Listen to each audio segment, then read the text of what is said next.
Nous marchons pour annoncer la vérité, la bonne nouvelle en toute clarté. Ainsi donc, parfaite fut retrouvée par un Peul. Or, dans la tradition Peul, l'enfant dont on ne connaît pas l'origine ne saurait être gardé dans la demeure. Garder un tel enfant est considéré comme une malédiction pour la maison selon leur culture. Il a donc dû se résoudre à ramener l'enfant chez le délégué du quartier. Il informait le délégué en ces termes: j'ai retrouvé cet enfant dans la brousse, or je ne saurais le garder. Toi-même tu es conscient de comment cela se passe dans la tradition Peul. Il y avait en cette époque-là un couple qui cherchait à concevoir depuis 8 ans alors. Je vous disais quelques instants plus tôt que les voies du Seigneur sont complexes et insondables. Il y avait donc en ce temps-là un couple qui cherchait à concevoir depuis fort longtemps. L'époux, en quête d'enfant, avait un ami. C'est justement cet ami qui est fortuitement allé apprendre l'affaire de la petite fille retrouvée au domicile du délégué. Ce dernier s'en a très vite annoncé à son ami, dont le couple souffre d'absence d'enfant, que voici qui n'a jusque-là pas pu concevoir et que l'on venait de trouver une petite fille, et ils sont en quête de lui trouver des parents adoptifs. Fort étonné, il monta sur la moto de son ami et ils se rendirent tous deux au domicile du délégué pour y voir le bébé. L'enfant était tellement rayonnant de beauté. C'est ainsi qu'il prit l'enfant avec lui et le ramena à la maison.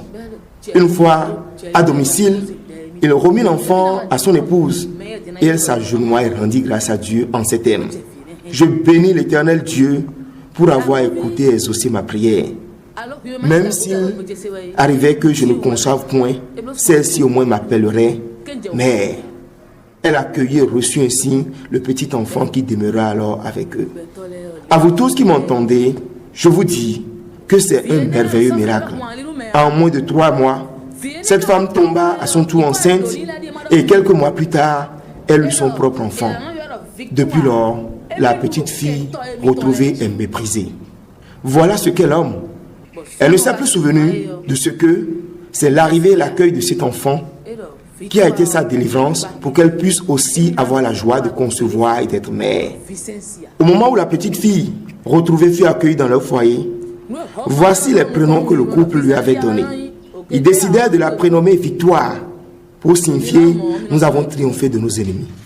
L'époux étant un intellectuel exerçant la fonction d'instituteur à l'époque, trouva ce prénom Victoire un peu trop populaire à son goût.